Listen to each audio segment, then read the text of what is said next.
آپ کے ذہنوں میں ہے کہ طوعا ایک مؤمنہ نے اپنے گھر کا دروازہ کھولا، دیکھا دہلیز پہ کوئی بیٹھا، سوال کیا بڑا پرآشوب دور ہے، اپنے گھر کیوں نہیں چلے جاتے آپ؟ کہا گھر تو وہ جاتا ہے جس کا گھر ہو، جو بے گھر ہو وہ گھر کہاں جائے گا؟ کہا آپ بے گھر کیوں ہیں؟ کہا میں پردیسی ہوں۔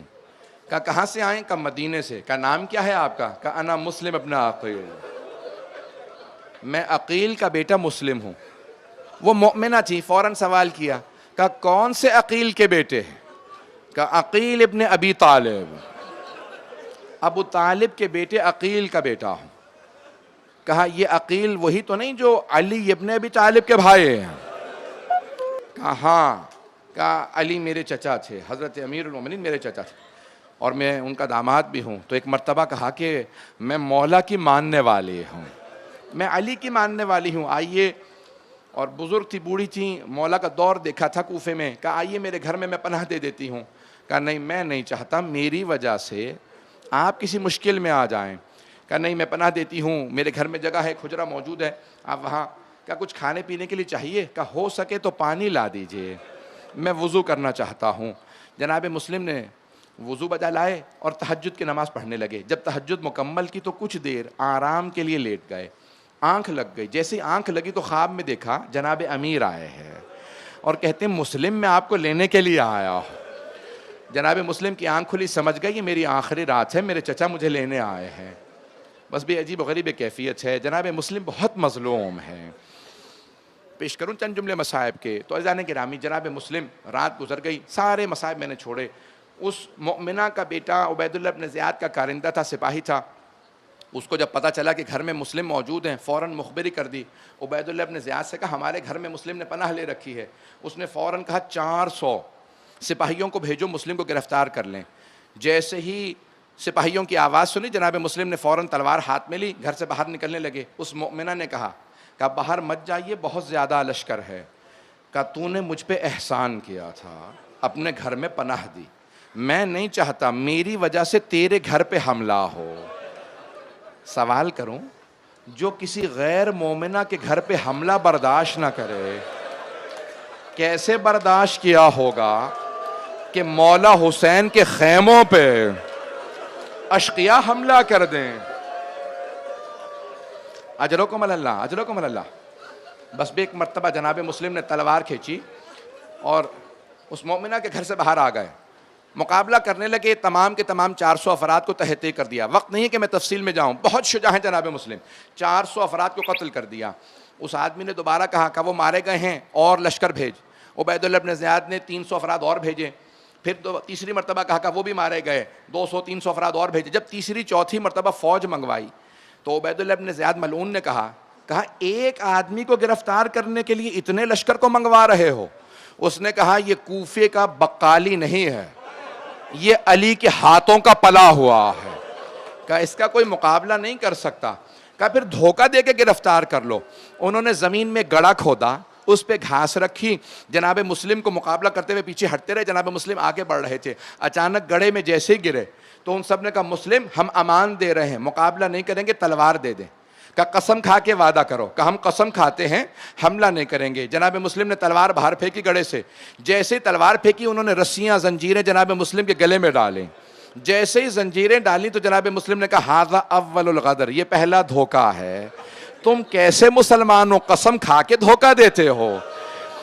بس ایک مرتبہ گرفتار کیا، زنجیروں میں رسیوں میں لے جانے لگے۔ اب جب راستے میں، میری طرف دیکھیے گا، جب راستے میں جناب مسلم کو مارا نا، کوئی پتھر مارتا تھا، کوئی تیر مارتا تھا، کوئی تلوار سے، چہرے پہ جگہ جگہ کٹنے کے نشان تھے، لب کٹ گئے اس دوران۔ جیسے دارالامارہ پہنچے تو ایک دربان کھڑا تھا، وہاں پہ ایک آدمی بیٹھا تھا، فوراً کھڑا ہوا، کہا آپ مسلم ابن عقیل تو نہیں ہیں؟ کہا انا مسلم ابن عقیل، ہاں میں مسلم ابن عقیل ہوں۔ کہا آپ علی کے بھتیجے اور داماد ہیں؟ کہا ہاں۔ کہا کہ میں مولا کا ماننے والا ہوں، اگر کوئی کام ہو تو بتائیے۔ کہ اگر ہو سکے تھوڑا پانی پلا دے، میں بہت پیاسا ہوں۔ ایک مرتبہ اس نے ایک کوزے میں پانی لیا، پانی پیش کیا، جیسے ہی جناب مسلم کوزے کو چہرے کے سامنے لائے، ہونٹ کٹے ہوئے تھے، خون بہنے لگا۔ جیسے ہی وہ خون آلودہ ہوا، کہا نیا تازہ پانی دے دے، اس میں بہت زیادہ خون بہ گیا ہے۔ دوبارہ پانی لیا، پھر خون بہنے لگا۔ کہا پانی نہ دینا، لگتا ہے خدا یہی چاہتا ہے۔ میں اس کی بارگاہ میں پیاسا جاؤں. میں نے تمام کر دیا, بس بھئی 2 سے 4 منٹ کی زحمت دوں گا. ایک مرتبہ رسیاں باندھ کے جناب مسلم کو دارالامارہ کے اندر لے گئے. سامنے تخت کے اوپر عبید اللہ ابن زیاد بیٹھا تھا. ایک آدمی نے کھڑے ہو کے کہا کہ مسلم تم نے امیر کو جھک کے سلام نہیں کیا. کہا میرا امیر صرف حسین ہے. لا امیری سوال حسین, میرا کوئی امیر نہیں سوائے حسین کہ میں صرف حسین کو اپنا مولا مانتا ہوں, اسے اپنا مولا نہیں مانتا, اسے سلام نہیں کروں گا.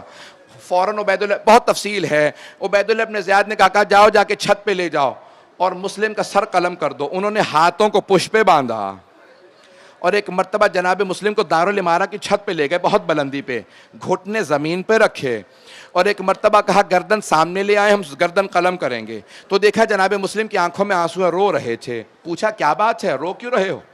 کہا میں اپنے لیے نہیں رو رہا, میں نے مولا حسین کو خط لکھا ہے مولا کوفے آ جائے.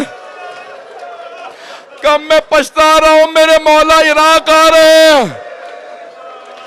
یہ کوفہ ایسا نہیں کہ حسین یہاں آئے.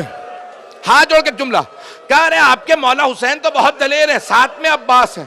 کہا نہیں, مجھے اس بات پہ بھی صدمہ نہیں کہ مولا آ رہے ہیں, لیکن صدمہ اس بات پہ ہے مولا اپنی بہنوں کے ساتھ آ رہے ہیں.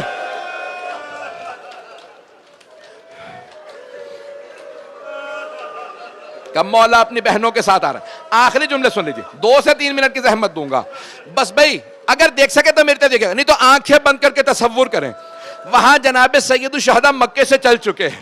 نہ جانے جناب عباس نے کیا دیکھا, کہا مولا کیا بات ہے, یہ چہرے پہ اتنا اضطراب کیوں ہے. میں نے بہت بزرگ عالم دین سے سنا, وہ کہتے ہیں جناب سید الشہداء کے آنسو بہنے لگے. کہا عباس میں 2 انگلیاں بلند کرتا ہوں, آپ انگلیوں کے درمیان میں دیکھ لیں کیا ہو رہا ہے. جب دیکھا نا اضطراب دیکھا جناب عباس نے, مولا حسین نے انگلیاں بلند کی, جناب عباس نے دیکھا کہ مولا بڑا ہی کوئی مظلوم ہے, گھٹنے زمین پہ ہیں, ہاتھ بندھے ہوئے ہیں.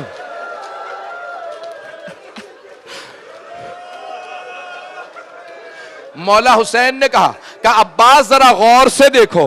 کہا مولا سر جھکا ہوا ہے, میں دیکھ نہیں پا رہا, کسی عمارت کی چھت پہ ہے, میرے طرف دیکھیے گا. اچانک جناب عباس نے کہا مولا لگتا ہے اس کی ماں زمین پہ بیٹھی ہے, کسی نے برقعے کا دامن پھیلا رکھا تھا, جب سر گرے گا تو میرے دامن میں آ. میرا دل کہتا ہے مولا حسین نے کہا ہوگا عباس یہ اس کی نہیں میری ماں ہے.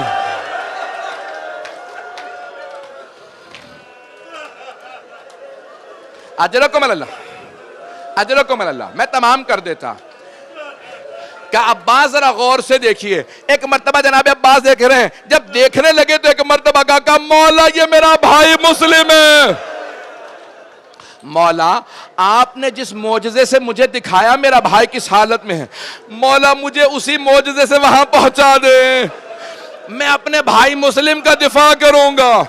ایک مرتبہ جلاد نے تلوار چلائی, سر قلم ہوا, زمین پہ آیا, بی بی نے آغوش میں لیا. جناب مسلم کے جسد کو کوفے کے بازاروں میں پھرایا گیا. میں نے تمام کر دیا. آخری جملہ سنیں گے بس بھئی, یہ سارے جملے میری طرف دیکھ کے سن لیجئے گا. جناب سید الشہداء نے کہا عباس یہاں خیمے نصب کر دیں, خیمے نصب کر دیں, آج رات میں یہیں رکوں گا, ذرا ایک مرتبہ میری بہنوں کو بلا دو عباس. جناب عباس گئے جناب زینب کے پاس, کہا بی بی آپ کو مولا نے بلایا.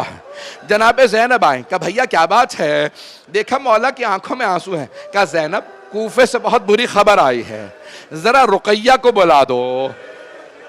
جناب رقیہ زوجہ ہے جناب مسلم کی, جناب امام حسین کی چھوٹی بہن ہے. کہا زینب ذرا رقیہ کو بلا دو.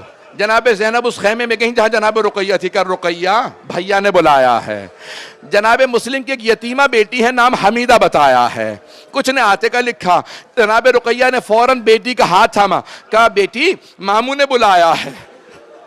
جیسے ہی بیوہ بہن کو آتا دیکھا, امام حسین مسند سے کھڑے ہو گئے, آگے بڑھے. میرے طرف دیکھیے گا, آگے بڑھے, جناب مسلم کی یتیمہ کے سر پہ شفقت کا ہاتھ رکھا. جیسے ہی سر پہ ہاتھ رکھا نا, جناب حمیدہ خاتون نے، ہاشمی بچی تھی، فوراً کہا مامو میرے بابا خیریت سے ہیں؟ مامو جانیے آپ نے جیسے میرے سر پہ ہاتھ رکھا، یتیموں کے سروں پہ ہاتھ ایسے رکھا جاتا۔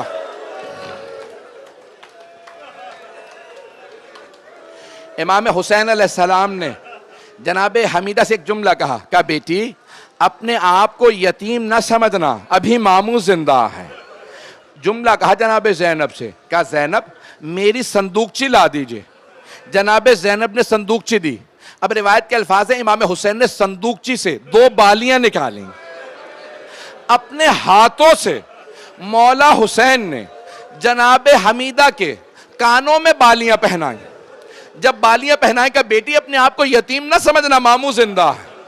روایت کہتی ہے قریب میں ایک 3.5 برس کی بچی کھڑی تھی، ایک 3.5 برس کی بچی کھڑی تھی، وہ بچی دیکھ رہی تھی اگر کوئی بچی یتیم ہو جائے اس کے سر پہ شفقت کا ہاتھ رکھا جاتا، اس کے کانوں میں نئی بالیاں پہنائی جاتی ہیں۔ سن کے میں ہاتھ جوڑ کے کہہ رہا ہوں، میرے جملوں کو سنیں، میری طرف دیکھیے۔ بچی بہت چھوٹی 3.5 برس کی، سمجھ گئی، بچی چاہتی تھی یتیموں کے سر پہ ہاتھ رکھا جاتا، نئی بالیاں۔